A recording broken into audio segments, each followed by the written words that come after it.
for the YDC quarterly meeting. Today's December 14th. Just a reminder, this is a recorded public meeting. All attendees, when you speak, please state your name. If you're a member of the public, please refrain from comments at this point. At the end of the meeting, there will be a public comment section, and each person will be allotted 3 minutes. Please send a message to Joy, right? Yes, please send a message to Joy so we can get your names on the list. We're ready for roll call. Yeah. Okay. Zan Ozero. Right here. Can you say your name? Oh, Tanasia Bishop for the record. Eric Cardella. Here. Carissa Chanramie. Chanramie. Chanramie. Sorry about that. No worries. Jenny Glass. Here.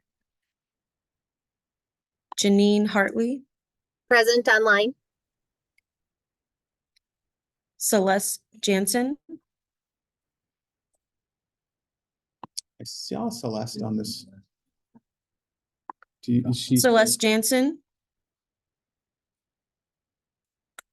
Okay. Robin Johnson. Andy Leonard. Tabiti Lewis. Adrian Livingston. Christina McMahon. Maricela Ortega Guzman. Here. Jeff Parker. Molly Rogers. Diana Rosa. This is Molly. I'm here online. Thank you. There, Diana Rojas present. Diana Ross, thank you. Andy Santana May. Janelle Theobald. Elizabeth Thorne. I'm here. Good morning. Thanks, everyone. So we typically add up for quorum, but we don't have any votes today. So we're not going to do that. We'll exercise again. Brian Detman for the record. So, and I do know that we've got some folks who are joining mostly online in the coming few minutes. So we'll let them join, and as they join, we'll have them say hello, and we'll go from there. Maricela, back to you. So just a quick overview. We will be discussing youth grant. We'll have a youth grant update, planning retreat update, youth presentation, a quick break, a tour, and then we'll do committee updates and finally public comment. So our next item on the agenda is youth grant update, and I'll give that to Paul. Before Paul goes, can I just do a couple of quick announcements? Again, thanks OIA for hosting. It's great to be here. Do we want to just do quick around the room introductions, just so we all know who each other's, so we'll do that. And then just a couple other quick business items, and then we'll keep things moving. Checking on the room. Joy, why don't we start with you? Hi everyone, my name is Joy Snyder. I'm the administrative specialist. Paul Sell, Associate Director, Community Development Oregon. Abraham Arena, Youth Grant Manager and Operations Analyst. Maricela Ortega, she, her, hers, Development Manager at Lieutenant. May, union pronouns. Good to see you. Casey Hamilton, campus operations here at the fair. Carlos Rodriguez, he, him, Deputy Director of the Oregon Youth Board. Jenny Black, she, her, name, Zan Ozero, she, her pronouns. Kim Lay, hopefully future council member. Definitely. Says Brian, he's guaranteeing it. Yes. So definite future member, and my day job is I'm an immigration attorney. I'm Janelle Theobald, I'm on the YDC.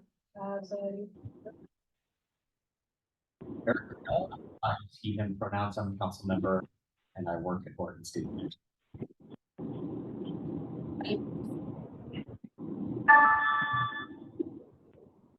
PC council. My other job is working for the Coalition of Oregon Schools.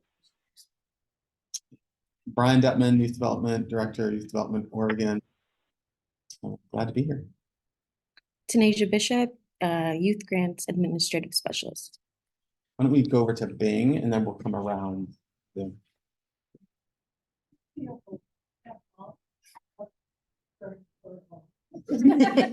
Thank you, Bing. Bing brought the chocolate. And chocolate. Yes. Chocolate connoisseur. And we'll go back. Speak loudly because Mike's over here. Lawrence White, visual naked experience. Welcome back, Lauren. Morning, I'm on Associate Director. That's my own. Good morning, Molly Burns, she, her, Youth Development Oregon, Grant Manager and Re-engagement Analyst. I'm Nancy Schoonover. Jared Shaw, Egan, Grant Manager and Workforce Analyst with YDO. So that's everybody in the room. I think maybe Bill, do you want to say hi and then pass it to those online? Sure. Thank you. My name is Bill Hansel, Grant Manager and Data Lead. I'll pass it to Sally. Hi, I'm Sally Deck, YDO Grant Manager and Future Ready Analyst. I'll pass it to Cord. Hi, everybody. Cord Bucher, Deputy Director. And I'm going to pass it to Melissa. Hi, all. Melissa Gallardo, Executive Support Specialist with YDO. Thanks. Maybe let's go to any other council members. I see Molly said hello. Hello, Molly. And Liz said hello, and Janine said hello. I think those are the council members. I know we've got some guests. You'll have time at the end. Diana is on as well. Oh, Diana. Hi, Diana. Sorry. I think Christina is on as well. Okay. Hi, everyone. Christina McMahon. I'm on the phone. 503-347 number. Gotcha. Thanks, Christina. All right. So now we will, okay, wait, I had 2 or 3. Okay, Lawrence is back. Thanks, Lawrence. And then we have some council members who are terming off. And I think they are here. Eric, terming off, 8 years going. Thank you, Eric. Yeah, Liz Thorne. Yep, clap it up. Liz Thorne, who's online. Thank you, Liz. And Celeste Jansen, who was our chair around about at the time that I came on. She was on, but may have had to jump off. So those are our 3 members terming off. We've got some couple of new people here. So we're working on, with the governor's office, the appointment process for Kim, and Jenny's in, and we've got some other folks in consideration. We'll do like an orientation in the new year once we get all of this appointment stuff figured out. So thanks for being here. Appreciate it. Okay, now I'm done with that business. One other business item. Oh, go. So for those in the room, if you do need to use the restrooms, there is passes there, and it looks like just a piece of wood, but it actually has a badge in it that you have to scan to get into the restroom, which is straight out that door and to the left. Right here. Yeah, right behind. So just grab that when you go on if you need that. Awesome. All right. I think it's these grants. Yeah. Good. You want to start? Oh, maybe I'm starting. Say a few words. We'll get it pulled up. Yeah, if you want to switch to that. So just kind of a quick, well, I don't know how quick update it will be, but we're going to talk a little bit about youth grants update, kind of where we're at, the status, a couple things just to note before we get a little bit more into the into the meat of the presentation, we are currently getting information for grant agreements going out. So we are in the process with all three of the major RFAs. The grant agreements are finally being processed. Re-engagement, I think we're pretty close to being all executed, meaning signed back in, ready to start implementing that. Community schools has all been executed as well. Community investment, all four of the initiatives, as well as Future Ready, are in process. We had a little bit of shift that had to happen within that through the process, where we are now collecting budget categories, wanted to say it right, of what we put in the email. So budget categories, so large scale budget categories for the biennium that our grantees are currently submitting back to grant managers. We're processing that. The shift that happened is those for both community investment and Future Ready, that now has to be part of the grant agreement. So we're collecting that. Once we get that information strategically over hopefully in the next few weeks, month or so, we will be getting those grant agreements executed. So we are back in moving forward with that work. So excited to announce that. And also just another kind of quick adjustment, you will be seeing an updated intent to awards being posted on our website. We had some shift where we have had to not have a couple grants that we're not going to be receiving those funds. So we have about 340,000 in this community investment grants that will be redistributed among that. Per the RFA, we make the partial grants whole, and then we go to the next highest awarded in that process. So that, to not bore everybody in the weeds, but that's kind of what's happening. So there'll be a new updated intent to award. Probably, I'm guessing the new year, because we want to make sure we get it right and get everything accurate so it's public. Paul, this is Eric. Was that redistributed amount due to grantees rescinding their requests, or what was the rationale for that? Fair enough. And you reminded me, I'm the one that reminded the group, Paul Sell, Associate Director for the record. Apologize for that. So anytime when intent to awards go out, they're not necessarily official until we get through all the process. So we had a couple grants that just were not in process. Okay. Yeah. Thank you. Thanks, Eric. Again, Brian Detmer for the record. So I'm going to lead us off on this first slide and then turn it back over to Paul. Just a reminder for everybody online and in the room, just the context. I think our highest total of applications in this past biennium, more than 400 applications across our grant areas, community investment, which has a few subcategories, but that's the broad area of community investment, Future Ready, and re-engagement opportunity grants. We had more than 240 individual organizations apply. So as you know, an organization can submit more than one application. On the evaluation and reviewer side, we had our biggest, I think, reviewer pool to date. Some of you may have been a part of that, as well as folks from communities across Oregon, 80 plus volunteer reviewers. We had 29 review teams. You can see that that's broken out, by teams for community investment, Future Ready, and the re-engagement opportunity grant. And roughly 12 to 15 applications were assigned per team for their independent review. The intent to award and available funds. So we had, among those applications, it was nearly $80 million in requests. We were able to actually our budget for that is around close to 30 million. So we don't have, obviously at this stage, enough dollars to give out to meet that $80 million level, but with the reviewers, it's probably about a 30% award rate overall. Those intent to awards were sent in mid-July, and as Paul has noted, given some delays with at the Oregon Department of Education level, with Department of Justice, there have been some delays, but things are starting to get processed through, and also some requirements for us to collect this additional budget category information. So that's happening, and that's kind of where we stand. I mentioned in September that we have seen a number of public records requests and had some specific feedback. And frankly, we've had some complaints about our RFA process. In collaboration with the Oregon Department of Education, we are embarking on a third-party review of the RFA process. That's just getting underway. I don't have a specific timeline yet on that. I do know that the person that's conducting that review, again, from an outside agency, not an ODE person. I'll have a kind of, I think, an initial interview here in the coming week. So I'll know more, but I don't have a specific information on timeline just yet, but we'll be getting that information. Happy and excited to get the information from that review as it concerns any findings or recommendations.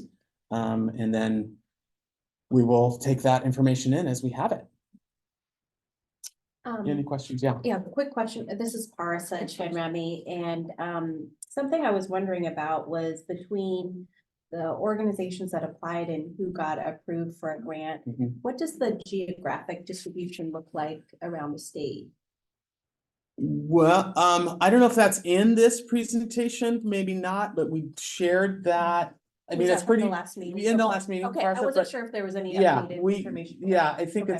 that's pretty consistent from September, maybe Okay. a minor adjustment here and there, but pretty good disbursement around this state. And we had one process around awarding a regional award to the top scoring applicant in a particular region in 11 regions across the state. So that also helped ensure that grants were spread. So I think we've got each of those areas covered. I'll let either Paul or Abe say more. Yeah, I was just asking, Abe, I kind of put him on the spot because he does our math.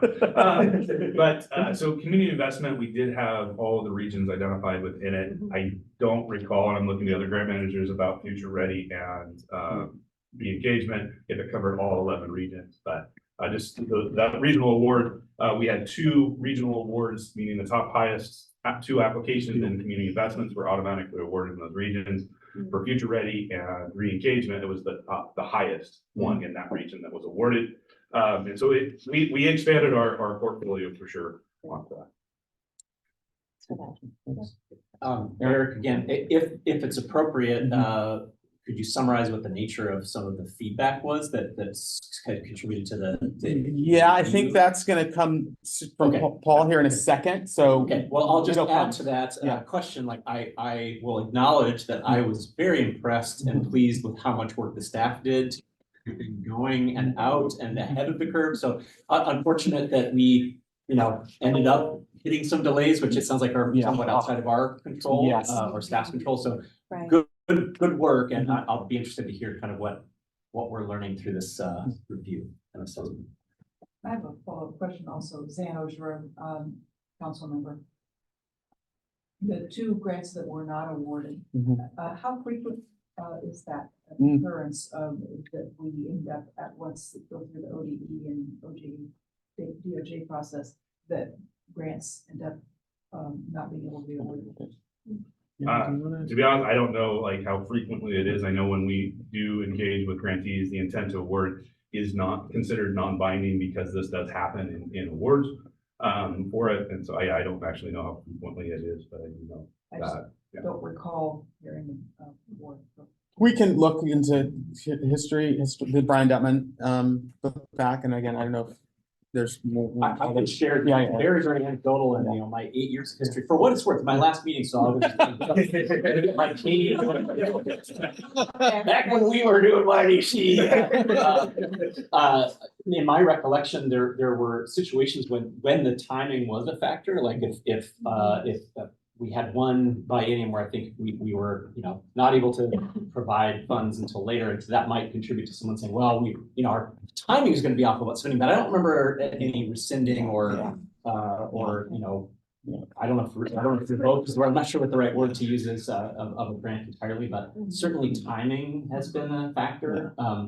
So I don't know if that contributed to the 2. It sounds like it was maybe more alignment. This is a specific situation where an organization didn't meet the specifications of, not in the application, but there were some specific things that were discovered that didn't meet the kind of broader requirements. And that was found out during that intent to award process. So working with procurement, the decision was made and in consultation with DOJ to rescind that intent. Good, Brian. Paul Sell again for the record, man, it's harder to remember to do that all the time.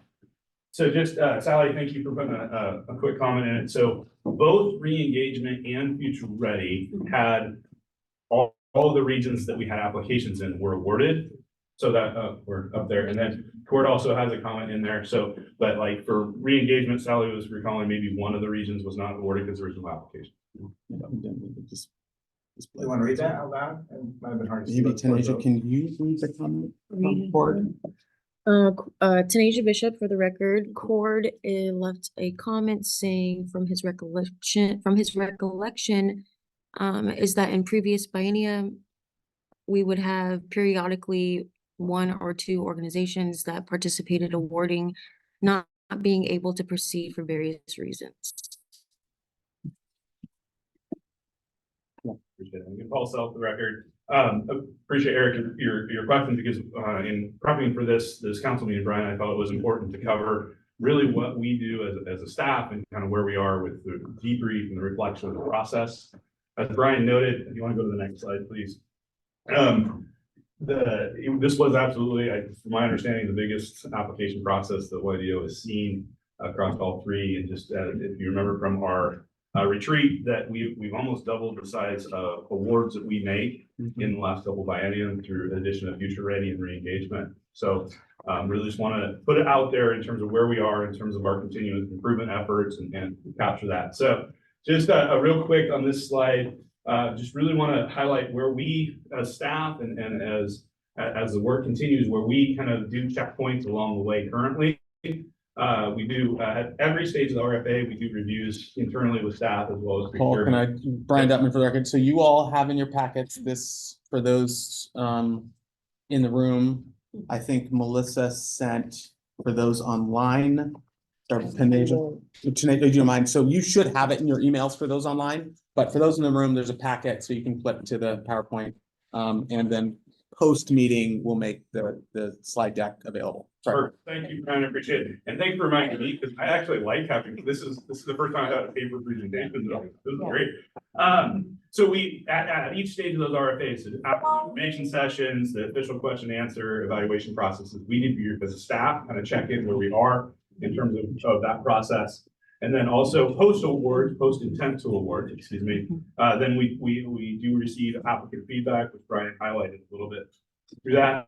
And that kind of comes in two forms. It comes with direct questions and requests, such as the public records request and those different options, which is available to applicants on that. And then also application follow-up meetings that primarily, unless it was a prior awardee, having those follow-ups primarily would run through me in terms of those conversations about scores and review.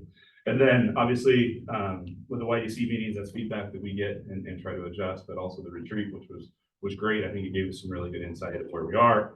And then this past Monday, but continually throughout, YDO staff meet to debrief. We specifically met on this prior Monday. Man, that is harder to say than I thought. To specifically debrief the process and kind of outline where we see continuous improvement efforts being made. So that's really what the bulk of this presentation is about.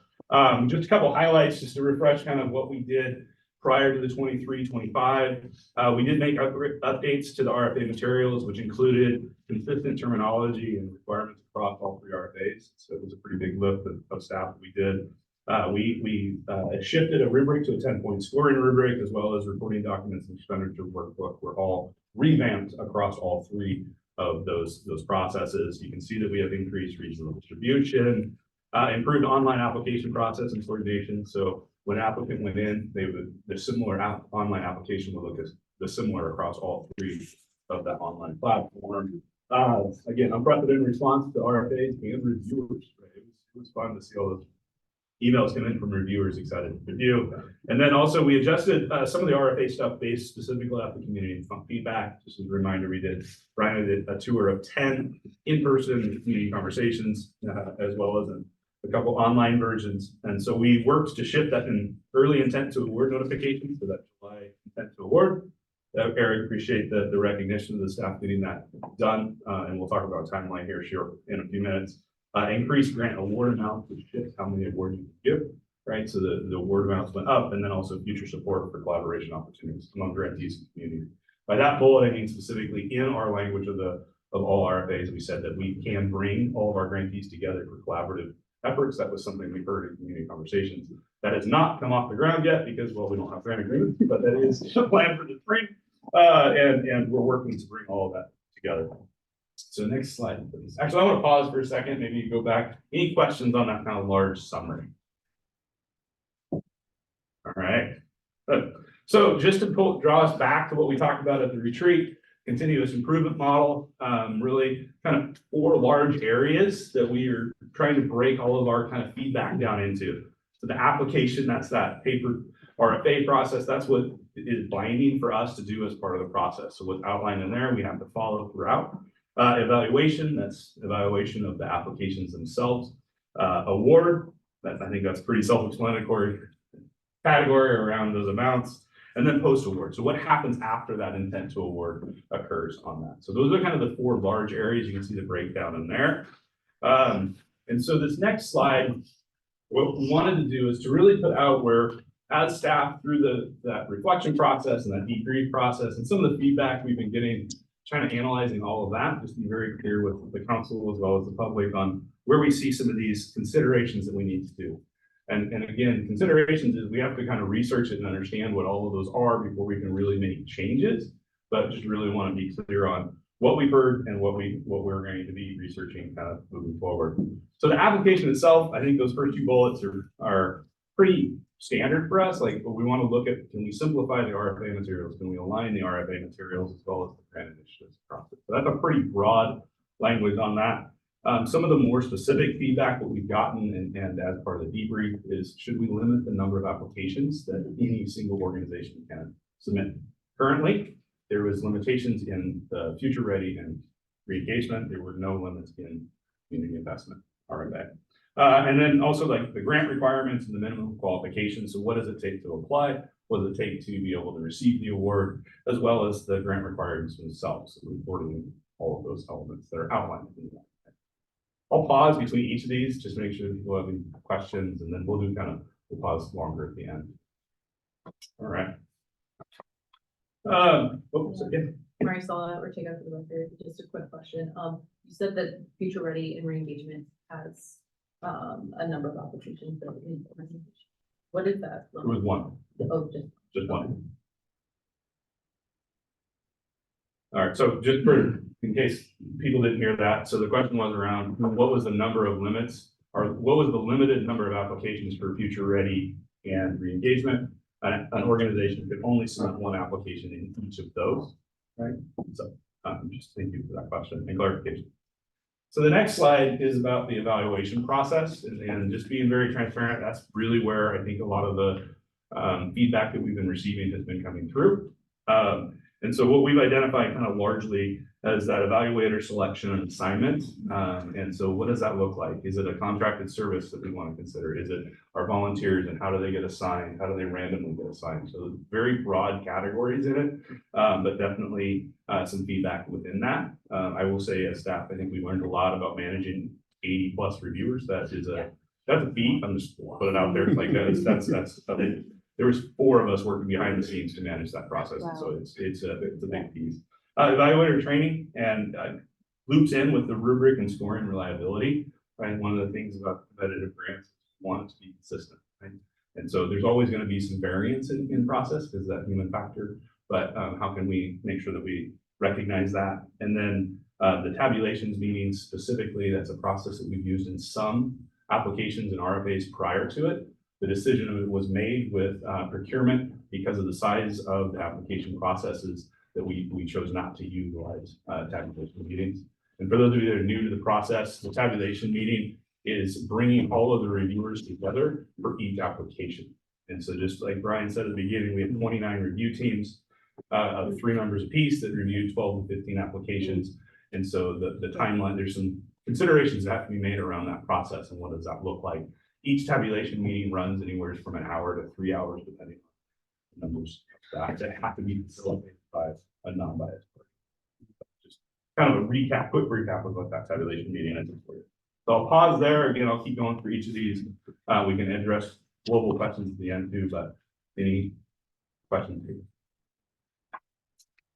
Any questions online from council members? Again, public we'll reserve for comment at the end, but anything you're seeing, Joy or Tanisha? No? Or, okay, Or, thanks. yeah, it's weird to not have a computer in front of me. It's a different change. All right. So when we look at awards, again, through those debriefs and these conversations, that's that next category is award and funding limits. What does that look like, right? And those kind of go hand in hand, but is there a set number of awards that that an organization can receive, that a region can receive, you know, all those questions, but then also funding limits. Because our grants aren't all the same amount, we won't need all the same amount. So where do we want to land within that on it? And organization eligibility is one of those things of what makes an organization eligible to receive funds, specific funds around state funds and federal funds on that. The award, we put intent to award notifications because that's kind of an important factor of awards, right?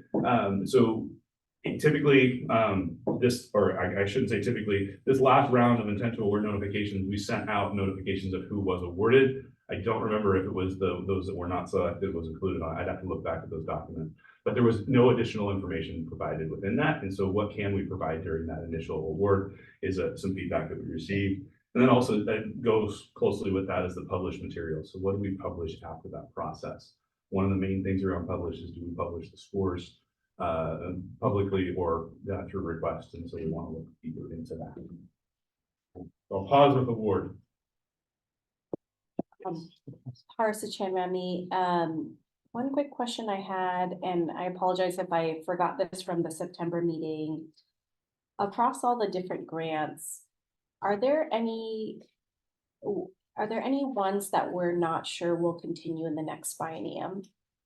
In terms of like sustainability or guarantee? Because I know, for example, you know, Future Ready was a priority under the last governor, and I'm not sure if that's going to continue. So I wonder, just thinking about continuity and stability over time, are there any ones that we should be tracking more closely or to, you know, help support as the council? That's a big question, but I just wanted to. Yeah, Paul, thanks. Brian Detman, Youth Development Director. And I think the Future Ready is probably the biggest one, right? Those are federal funds. Right. That we are thinking about ways to, in the next biennium, but we're starting the conversations now, or making an ask, right? Which is called a POP, and somebody's gonna have to remind me, and now POP is like a policy option package. Those are the request, that's the thing that is the tool that's used to make a funding request. So Future Ready is top of that list in order to have those dollars continued. I think the re-engagement dollars are part of our kind of our current budget. So we'll just ask for continued service level around the re-engagement dollars. So Future Ready is the big one. That's the big one. And or, I mean, I'll say this real quickly. You also, 80 million in requests, 30 million in funds in a biennium. Right. And how do we close that gap if at all? Right. So that's I think a big question too. Any other questions? I'll say real quickly, Brian, I don't know if Cord, as our legislative and policy director, is there anything you want to add, Cord, around that? Thanks, Brian. Cord Bucher. The one thing that I might mention is that within the corporate activities tax funded programs, so the re-engagement is part of the statewide investment. Statewide. I'm thinking of the acronym and I'm actually biffing it, but the re-engagement grant is part of the Student Success Act funding, and that can vary. So the total amount, is of course, whatever those revenues are, which they're pretty good at projecting. But sometimes funds have shifted. We saw that in the last session. So there's a possibility that could be something that would impact the re-engagement grants. I should just mention that. No indication that's going to be the case, but noting it's possible. Thanks, Cord. Thanks, Cord. All right, so moving to that kind of that fourth area, which is post-award or post-intent to award, I guess technically what we might want to say right now, are the pieces that happen after the fact of after we get those notifications. So the appeal process and materials, just to kind of clarify something in the appeal process, that's what's called out in the RFA. Right, inside the appeal process, there's things like the protest period, which is at 7 calendar days currently. And so there's some pretty big finite details in there. The grant agreement and timeline requirements. So there's some things around that we realized with some delays that make the grant agreement hard to fulfill once they execute it in term or condensed timeline. So we want to look at that. Insurance requirements, it's always a big challenge, right, with the state on that piece. And I forgot to change the font size, so apologize, that is not meant to be bigger. Legal sufficiency, what does that look like through DOJ, and how can we work on that process? And then also, I think I've heard in the room, you know, the impact of not receiving an award. What does that impact for? We've heard that a lot, and I would say a lot of times through those direct conversations with grantees that didn't on the program, so it won't be able to continue. So any quick things on post-award? I know we're a little bit past time. I just saw that, so just keep rolling. All right. This is Eric Cardella. On the insurance piece, I mean, have we seen that be a barrier for any grantees that we know of with our funds? I know that the summer learning grants that a couple of years ago, that was a big issue, particularly, you know, organizations that couldn't get or didn't have, you know, sexual abuse and molestation coverage. Can you speak to that at all? Yes, absolutely. So it can be, I think I've seen it more as a slowdown of process, right? Because it takes time to get that as well as cost. So one of the things that our grants can do, it can pay for those additional insurance requirements, but there are some challenges around paying for that and then having a 6-month delay, right? Like there's challenges all on that we all want to consider. But right offhand, I'm not sure if there's been grants that have not accepted because of the insurance requirements, but it is a challenge. We did, Cory and I did some front loading work with DOJ, which I think was well received, of putting out those requirements right after the RFA released and said, here's what it is, and this is what it actually means. Because I didn't even know what some of that stuff meant. And so it was really, I think it was proving helpful through that process. And just a note too, insurance requirements change, but they really changed a lot in the last couple of years around that. And so those requirements have really kind of, they've condensed a little bit. So there's some learning from all of us. Yeah, great. Thank you. Yeah, absolutely. All right, so did you have something right now? Oh, okay, cool. So just, you can see that these 4 categories are not, you know, separate, right? There's things that overlap throughout of it, right? Any of these changes probably affect the RFA because that's that guided document. But there are a couple large overarching factors that we just wanted to touch base on, which is the community investment grant framework. That is original, similar, I think, semi-original framework that has just kind of been added onto. So do we want to look at that more in depth with the incentive or the initiatives and the multiple factors that go into that? So that would be an overarching factor. This word, obviously workforce or specifically the future ready funding, the limited duration funds that are done at the end of this biennium. So obviously some questions there, but then also kind of globally, like considerations around the grant size. And there's going to be some shifts at DOJ about legal sufficiency and amounts. And so there's lots of movement there. What does that look like? How do we address that? Award quantity, right? Like how many of those are we doing?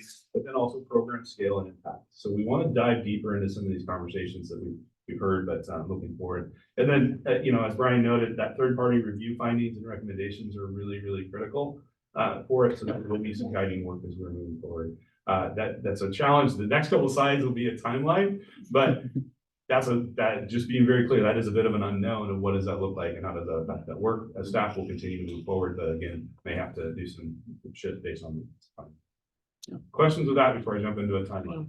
No question. Tanasia Bishop for the record, no questions, but Cord did leave a comment saying DASC risk management is also now publishing a list of providers for physical abuse and molestation insurance that we can refer organizations to if they're having difficulty finding insurers that will underwrite that coverage. That has been one of the big, I think, in some ways, blocks challenges along insurance is that physical molestation. Jenny Black, the future ready funding is that Department of Labor. I'm gonna turn to somebody else that can probably quote that a little bit better. It might be Cord. I don't know, Brian. I don't know that it Cord or Sally, future ready funding, federal, it's ARPA money, but I don't know which agency. I don't know, Cord, any thoughts? It is ARPA relief money. Sally, do you know if there is a specific federal agency that the reports go to? I'm not totally certain of the answer to that question. My understanding is that the reports that we send, I actually get bundled up with HEC, and submitted to Oregon DAS, and that DAS is submitting them to the Treasury.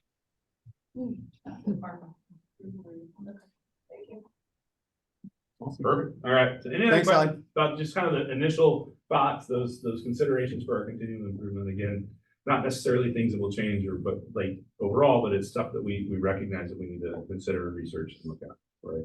Jump into a very brief outline of the timeline. So to summarize the timeline, just as this next slide, I'll tell out the surprising factor of that next slide. Last year, we were here for council approval for the RFA process. So that gives us 12 months to come back to meet a similar timeline with the RFA process for approval from the council. And so really what we're looking at is we are laying it out a kind of a 2-year schedule. So you can see on this first slide, and Cord, jump in if you want, but I think you're also going to cover the strategic planning schedule in a little bit. We tried to align it on these slides, but this winter, we're researching. This spring, we have to start initial planning around the RFA piece because that kind of kicks us into that initial RFA design and development this summer, right? To be in a schedule so that we're ready to start writing this fall. And then also intertwined within that is how do we communicate out to everybody about their shifts and changes in the RFA process, right? Which really does have to happen in the fall so that we're making sure everybody's aware of this process. Because that December approval date from the council is important so that we can meet that winter release of the RFAs to continue with our standards of 60 days of opening for application and those types of processes, really focused on that summer our intent to award of 2025. And again, a lot more detail on the slide, but just in interest of time, feel free to do that. But any questions on it, maybe you want to jump to the next slide because that's the big date, because you notice we called out December 2024 specifically, because that's kind of a big meeting. Right. Any questions or I think that's my last slide. Great. Yes. Okay. More to come. And I imagine we'll do updates as we progress updates. Thank you for all your work on this. Absolutely. All right. Maricel, you want to kick it to Cord? The next item on our agenda is planning updates. All right. This is Cord Bucher, Deputy Director YDO, for the record. Hopefully everyone can hear me okay. So I'm going to share a little bit about where we're at with our strategic plan work. We've talked a bit about this in previous council meetings. The quick recap is that we're now at the point where we need to update our strategic plan. The one that we are currently working under, we created back in 2021. We didn't actually have a set time frame for that plan, but we're nearing a point where we've completed a number of the actions that we had identified in that plan. We've got some that we are still working on or may carry forward to the next plan. But the governor, shortly after she took office, put forward a number of expectations of state agencies. One of them is that agencies have an updated strategic plan that they are actively pursuing. We initially thought that our plan might have fallen outside of the range of time, where it would not be considered a current plan. But once the dates were published, and in the process, we've learned that our current plan meets the requirements. So we're good there, but we still see a need to now begin work on a new plan that carries forward, the work we established in the last one. And so this past November, this last month, we had the first Youth Development Council and Division Youth Development Oregon retreat to start discussing our work and beginning the work on a new strategic plan. So if we can have the next slide, please. First, I'll just start by thanking everyone who was able to attend, council members, prospective council members, staff. We also had a handful of partners from other agencies who are really closely involved in our work, who we wanted to hear our discussion and bring some of their insight, because what they do is really critical to what we do. And so it was a really nice meeting. In fact, folks who don't know, I don't currently reside in Oregon, but because of the timing, came back for Thanksgiving and stuck around and was able to be there in person along with my colleagues. And so it was a really wonderful time. Each of the 2 days, we had activities that were facilitated by the staff for everyone to participate in. The key activities here, these are what we spent a lot of the time on. On the first day, one of the big things we did was set forth some questions to the attendees. These aren't the verbatim questions, but a question about the goals of the retreat for individuals, your aspirations for the agency. We shared at the beginning all of the work from the current strategic plan that has not been completed to kind of identify what among those things folks think are really important. And we also, I feel like I see a typo there. Grant making shouldn't be there. But the who has the power and how is that shifting question from our equity framework was also one of those questions that we discussed in that first part. And so those ideas then, bubbled up in different ways throughout the conversations. We, in the first day, also brought a staff SWOT analysis. That's strengths, weaknesses, opportunities, and threats. That is something that the governor's office has identified as part of what they want to see in future strategic planning. And so we did that as a staff about a month before, brought the staff SWOT to the council, and then really, interrogated it, talked about it, added things to it, and really have built now a more robust SWOT analysis. And what we're working on right now is synthesizing all of the information, all the ideas that were generated in those activities. In the second day, we spent most of the time in a lightning talk activity. That's where we had a few staff provide very brief presentations on the topics you see here, on our statutes, the statutory updates, our role, the council's role as a state advisory group, and how we function as part of federal juvenile justice work, and then also our JCP work, juvenile crime prevention work. We talked about grant making process. Paul provided some of the information that he shared here today. And we also had a presentation on data and evaluation.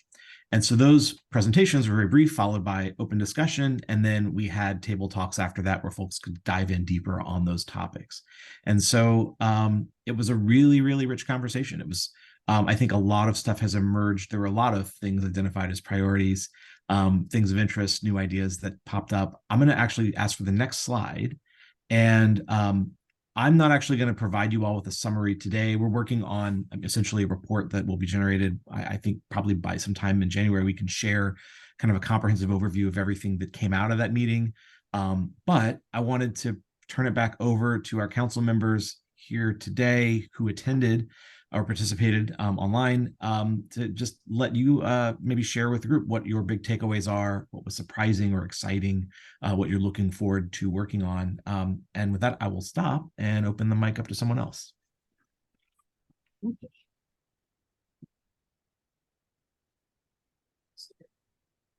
Zan Odro. I was only able to attend day 2 of the retreat, but I left very excited and charged up, and the day flew by, and that's not something you can say for every strategic planning experience. And that was just a testament to how well the meeting was organized, but also to the energy in the room, and that we are doing good work and there's more to be done. I left particularly excited about continuing to shine a light on the work that the youth development Oregon does, because I think it's still a pretty well kept secret, both in the legislature and out in the community. And I think that given all the current emphasis on youth mental health and addiction issues and the nexus of law enforcement and all of the above, the work that the council and youth development in general does is so critical. You better know.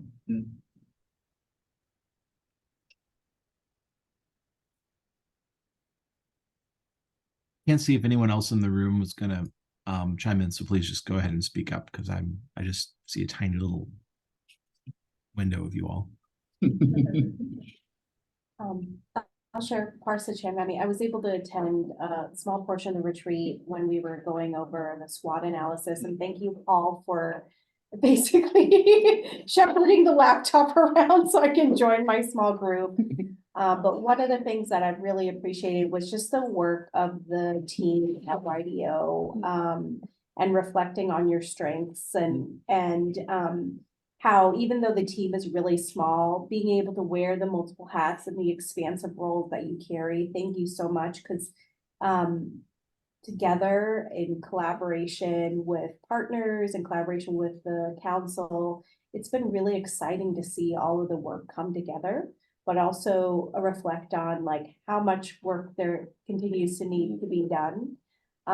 So that was like really inspiring to be able to see, and really affirming to the work that you do, and to also hear a little bit about folks' stories and what brings them to the work.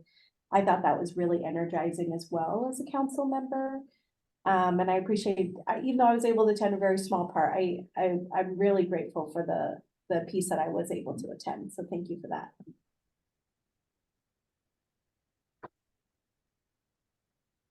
Liz, I see you. Go ahead, please.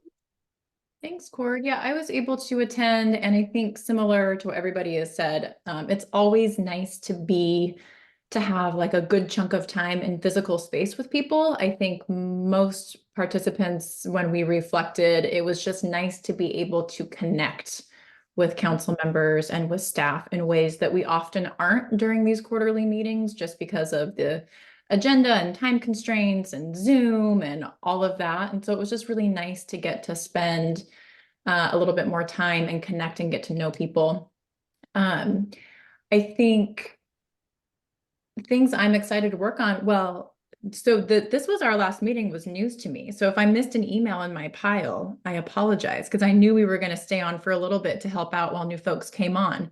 So I'm not excited to work on potentially anything as a council member. However, I think building off of what Zan said, in my regular work and conversations, I'm just really excited about continuing to connect the dots and thread the needle between youth development and mental health promotion and suicide prevention, because even if it's not named explicitly, what the YDO does, what grantees do, is 100% suicide prevention and mental health promotion for young people. And so being able to just shine even more of a light on that and make connections where it makes sense is really exciting to me. And I'm also really excited about the continued energy behind how we elevate young people on the council, and just really eager and excited to see the work of this council continue to take shape and grow. But for real, that's a question. So this is my last meeting? I can't answer that one. What's that? I can't answer that question. I You can't can answer that. Okay. Put that. my DMs are open. It is. Oh, big hearts. Okay, cool. You can stay on a And still be a guest. You can be a guest. Just Liz, be a you're guest. That's okay. I'm sure, like, I'm meeting with Paula in January. We're not gonna go far. You can't get rid of me that easily. We won't. Well, I know one idea that did get a lot of support was just the continued involvement of guests who bring their expertise and wisdom to both the whole council, but also committee work. And of course, in committees, we can do work with folks that are not necessarily council members. So there's lots of ways. We would love to have some of our council alumni participate if they're interested, I think. Anyone else from the council want to share anything about the retreat? I have a comment, Marty Soler, take it for the record. Just thinking about folks exiting the council. I think there's a lot of like knowledge and history there that we want to preserve in some way. So like having some sort of like a survey, exit interview or something like that I think would be really, really great, just because so much has changed over the last couple of years, and I think there's a lot that we can learn from their experiences on the board. Great suggestion. Thank you for that. I think that's a great idea. If it's all right, I know we're a bit behind on time, so I'm gonna maybe ask for the next slide, which should be the timeline that we shared at the end of the retreat, which I'll talk a little bit about here. So this is an updated timeline for strategic planning. You might have seen some of these things lined up with the timeline Paul shared around RFA development, two pretty big projects happening simultaneously. The next steps here, so we're in this month, in the next few days, we'll be submitting essentially a smart sheet form with the current strategic plan that we're winding down from, and then really shifting our focus to the new plan. So the sort of, there was a really healthy amount of content generated by the retreat, as you might imagine. So we're kind of working through that, with different activities. We identified priorities among the group. And so what we'll try to do is provide you with something that is a little bit more concise. We'll also have, everything available, but to kind of highlight what the really big takeaways were from that meeting. So that's something I think you can look for in the next month or so. Looking at our committees, and maybe are there ways that we can shift some work to the committees over the next few months to really keep some momentum. Certainly, just the idea of committee projects was something that resonated with a few folks in the conversations in the retreat. And then in the spring, we're going to start talking about, coming back together, maybe for a day, maybe, we'll look at how we want to structure that, but to actually dive into more of generating content in the plan. So really taking a lot of what we've identified and starting to hone that into the strategies and actions that would populate the new plan, or the revised plan. We will also be planning, some engagement around the strategic plan, thinking about the most effective and sort of focused way that we can involve the many different stakeholders and partners who are impacted by our work. So how do we involve young people in this plan, grantees and partners out in the community? We need to communicate with tribal nations about it, work with other state agencies that we work closely with, and really devise an effective way to get input on the plan so that this summer we can start working on a draft of the plan. And the idea is to have a draft to the council ahead of the June meeting, just for folks to see where we are at, and then do really more engagement in July and September, so that in the fall we can finalize that plan. And our goal is to bring the plan to the council in December 2024 for final adoption, and that plan would then run 2025 through 2028. So that is the current timeline, which we feel pretty good about. And this is actually more expanded length of time from the last one we shared, and actually feedback from the council really helped us to see where we need to take more time in order to do this right. So I think we've done that, and that's reflected in the current timeline. So I'll stop there and answer any other questions or comments you're welcome to make on this. Thank you for letting me update you.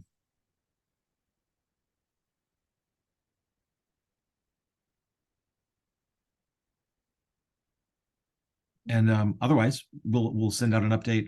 I will quickly say a couple of things. We didn't do a legislative update in this meeting. We are entering the short legislative session in February. We do not put forward any legislation. The agencies only, the only legislators are dropping legislation. Agencies do not put forward bills through the governor's office. However, we'll send out an update once we see what bills have dropped, and if we see things that may be impacting our work, impacting young people we want to pay attention to, we'll share an update once we know what is on the docket. The other thing I'll note is that I think you all are about to go out and maybe take a tour of the facility. I'm going to hop to another meeting that I need to participate in, but I can certainly rejoin if needed, and folks can just text me and I'll pop back over. But thank you all for your time today.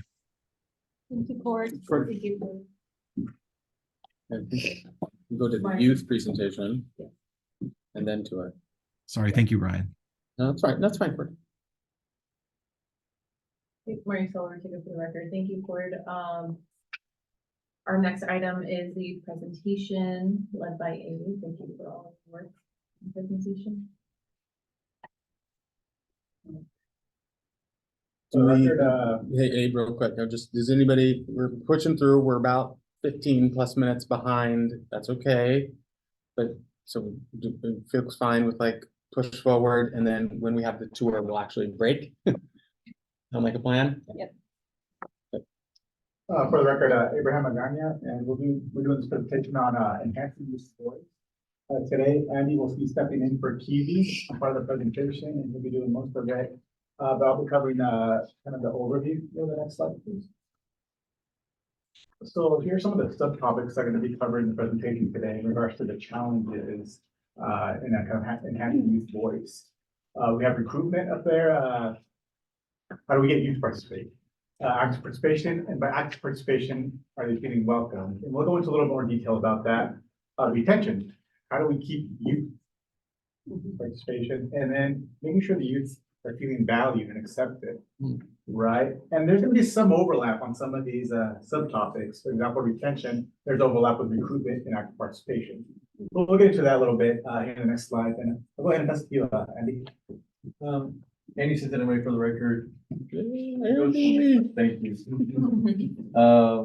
So we talked about in our previous meeting, we thought about meeting youth where they're at for recruitment. A lot of the times, like I tried to recruit somebody, for example, and knowing that we're in here, right, it's a bit harder to figure out the logistical things. So like, I guess considering like where they're at, whether they're in high school or in the community in different places. I want to be aware of where they're at and what they can do in the position that they're at. And then use their best recruiters, YDO funds, youth serving organizations, and then incentives as well as onboarding. You go to the next slide, please. Sorry, just my apologies. I'm gonna step in. This is gonna be one of those 5-minute presentations. I forgot to mention that at the beginning. Sorry, you're like, wait, just sorry about that. So active participation, like I said, mentioned earlier, the logistical things, meeting times versus like youth availability and location versus transportation, as well as like whether they can participate in person versus online. As well as like the environment of like the youth participating, like does the youth understand like discussion topics and context? Are youth comfortable speaking up and asking questions, and do youth feel valued participating? Go to the next slide, please. And then retention. It's kind of worded in the previous slides, such as permanent participation, but also seeing like the number of youth participating forum. I don't know what that means. I can tell you, post quorum is, I'm thinking of the idea of a youth quorum. Do we have a big pool of youth? Yeah, that's good. And then are they enjoying or getting something of experience? Like youth satisfaction by experience. This is also kind of mentioned in recruitment, participation, and retention slides. What skills or experience are you gaining? Why would you recommend this experience to other youth? And what kind of recognition are you receiving? The next slide, please. And then last slide. Review of overarching challenges, recruitment, active participation, retention, youth satisfaction, and valued experience. And following question.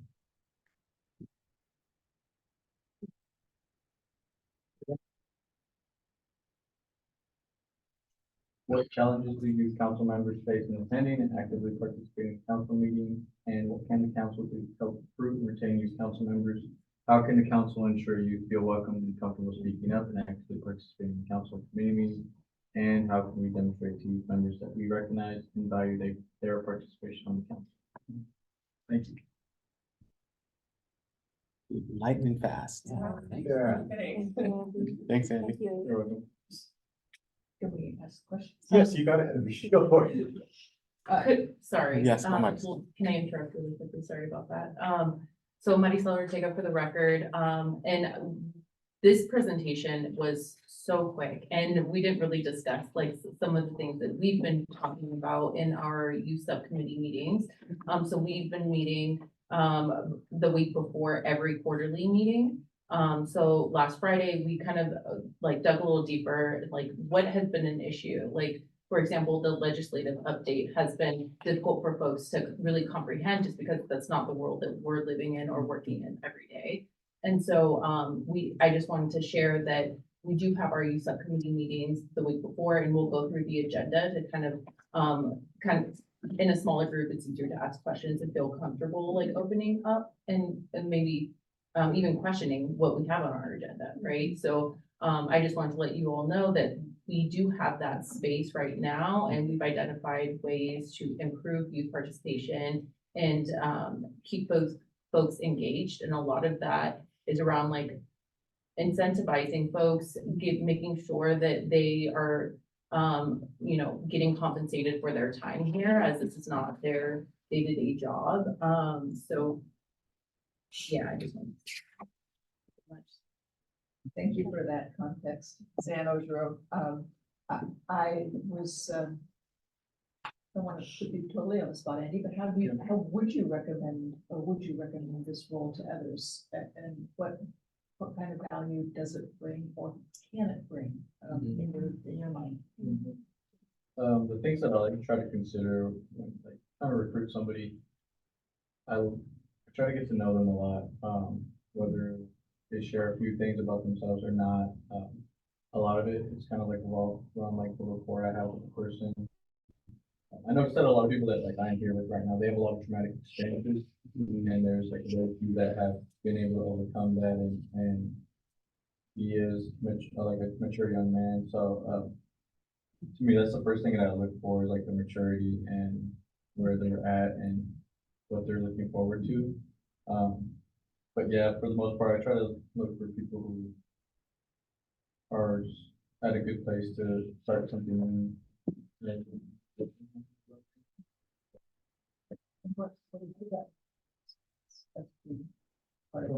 For me, I learned a lot about myself, about being like professional. I've also learned that like being in this environment, I do have to step up a little bit to ask questions and not be afraid to share my voice with you guys.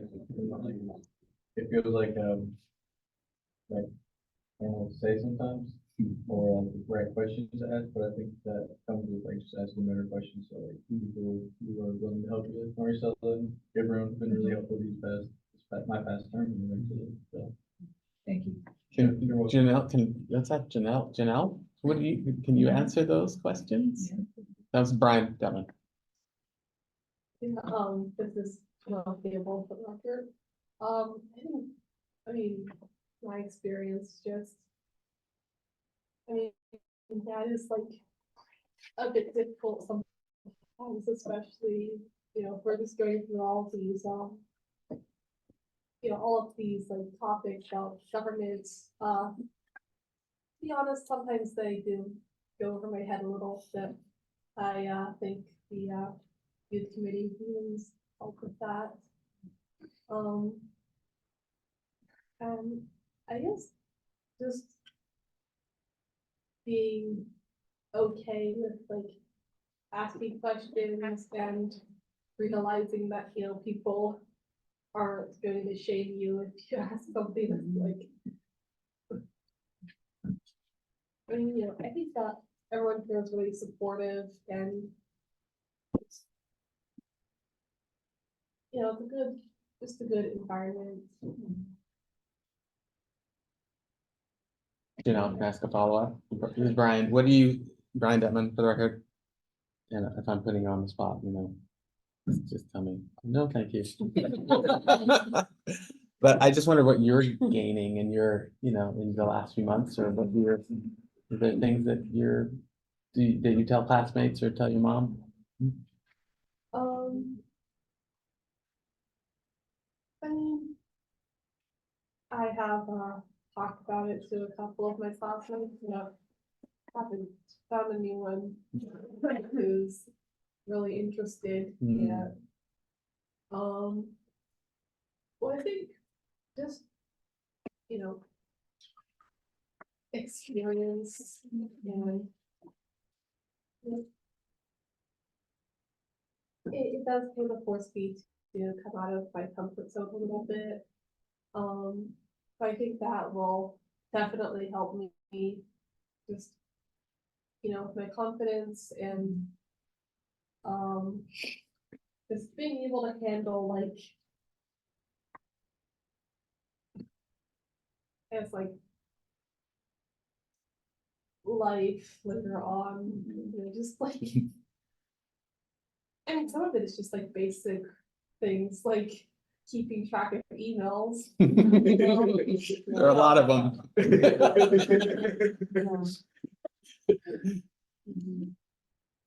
But also just like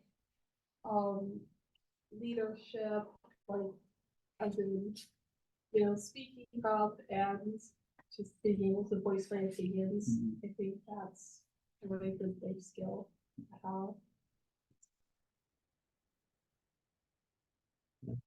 Thank you, Jen. Thanks, Steve. Parsa Chan Remy, and this question is for Andy and Janelle too. Again, sorry to put you on the spot, but I just want to say I really appreciate the two of you shared a little bit more about your experiences and being vulnerable, because I know that's hard sometimes to put yourself out there, to know that you're in this setting with a lot of different adults in the space, right? And I think sometimes it feels like we may not fit in different spaces, and know that you're not alone in that experience. So the other thing I would want to know is as you're having committee meetings before the quarterly meeting, is there anything we should know as a full council that might be missing in terms of like support at the council meeting when you're actually here? That would be helpful in just making the experience more, continuing to be more welcoming and affirming, so that you have that space, and to know that there are no right or wrong questions either. And so I'd be curious if you have any advice for us as a council and what we can do during the council meetings to support the two of you and our other youth members. Yeah. Yeah, of course. I've always appreciated the consistency that everyone's had here. Definitely appreciate these two for all the time when we communicate. I think that's the biggest thing for me, that like just helps me keep in the loop, to like be aware that like I do have someone who's there to be willing to help me, even if I don't even know what you guys are talking about. Sometimes they're both willing to like step up and be like, hey, this means, or this is what this context means. But having like the liaisons that you guys have right now are like helpful, like time. So, Jen Glass, new person, I have a lot of questions too. This idea just popped in my mind and I want to see how other people would feel about it. I've been to different meetings in the past where there's almost like an informational session after the meeting where you can ask questions more like off the record and just things that came up at the meeting that you don't, you know, like I'm gonna have a lot of questions around policy option tax. I've never worked in state government, so a lot of this stuff is like, I'm gonna have to Google afterwards. But I wonder, you know, it's more work on staff, but I wonder if there would be an opportunity to do like a debrief after meetings where we could go over some of the terms that were confusing or something. Just an idea. Marty Solar, taken for the record.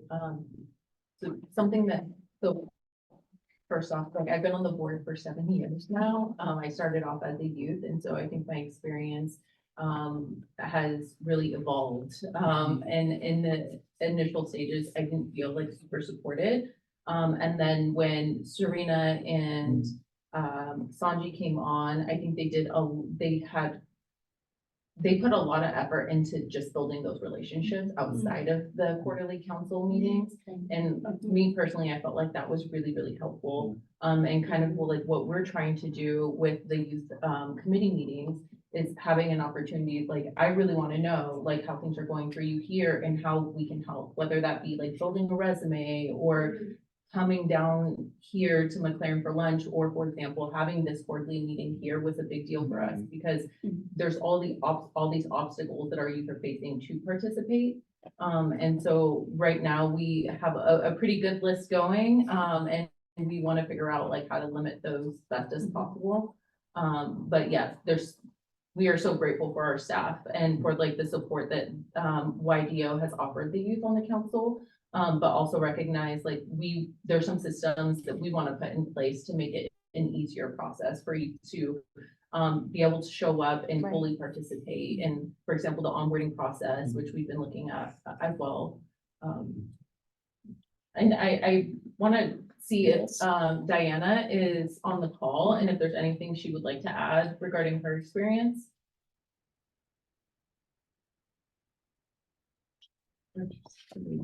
Hi all, I am here. Diana. Sorry, can you hear me? Yes.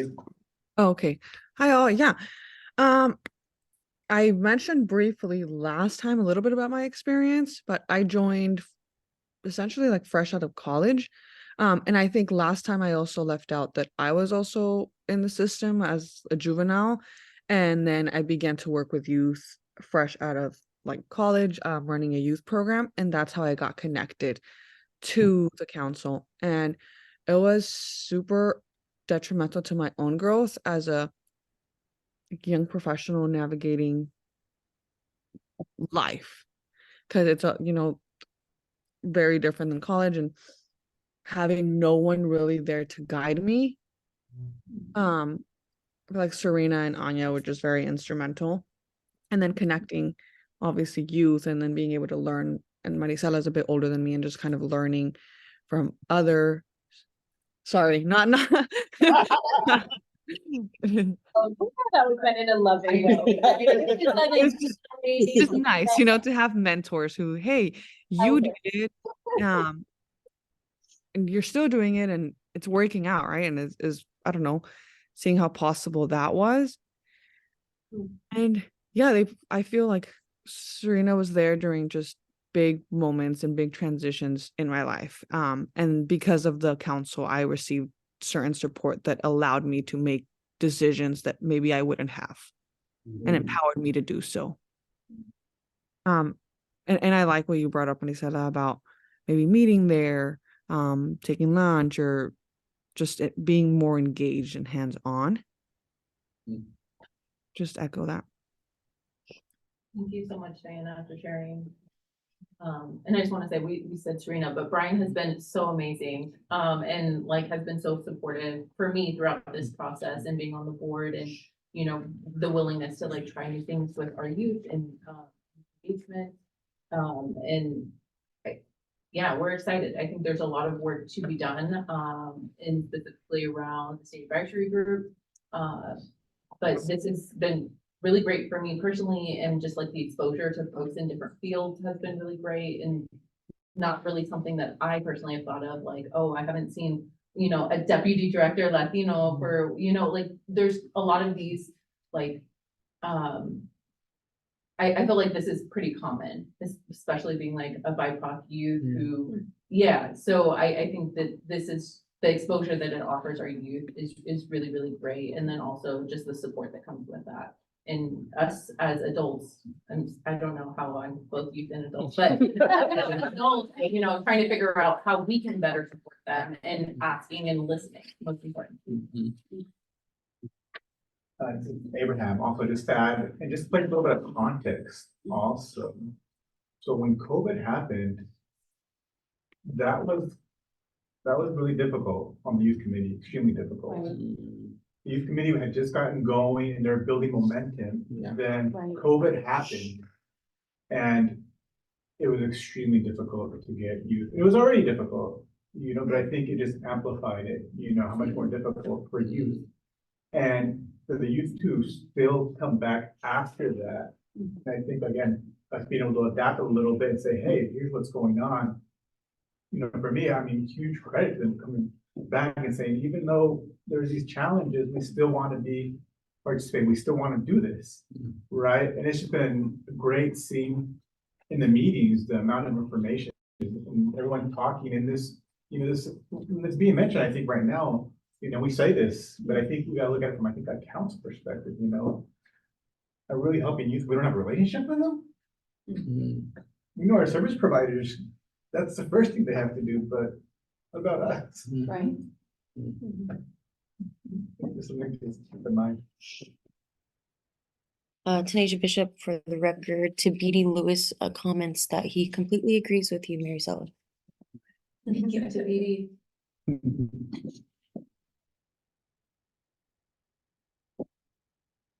And then are there any additional questions or comments? Brian Detman, real quick, I know time and just appreciation to Andy.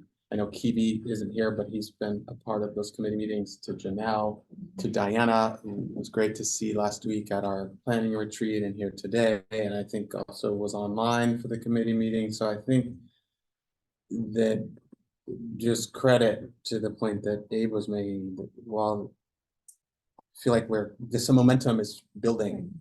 So there's more to come, I think, as it relates to the strategic planning, right? And not that it has to be all in there, but just this momentum the committee's bringing is exciting and work that we'll capitalize on and try to add more folks to both the committee as just guests or as coming to those committee meetings. And then I think having this meeting here today, Carlos, thanks for, again, YA, this is, yeah, exciting, and there's work to be done, so.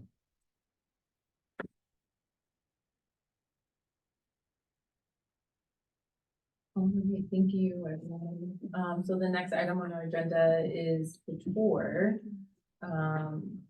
led by Andy. Yeah, what do you? I feel great, but are we going to that? But maybe why don't we, it's kind of both and, I don't know, we're gonna get up and you're gonna stretch. And that'll be, if you need to run to the restroom, you'll go to the restroom, and then maybe 5 minutes, we'll come back here and we'll follow Andy, Casey, and Carl. I don't know if you're playing a role in this, but Andy, them two. So Andy, how long? We'll probably should we be here back at 12? And then we'll, I think, have lunch in this room. So I don't know what the timing, how much time. I think it was 30 minutes. But yeah. It should be quick. There should be a quick lap. A quick lap. So it might be a little short, well, we'll just We'll be be here by like 10, 15. 10, 15. Okay. So it sounds like we'll be able to get back on track. Okay. More or less. Okay, 5-minute break and then tour. Okay, sounds good.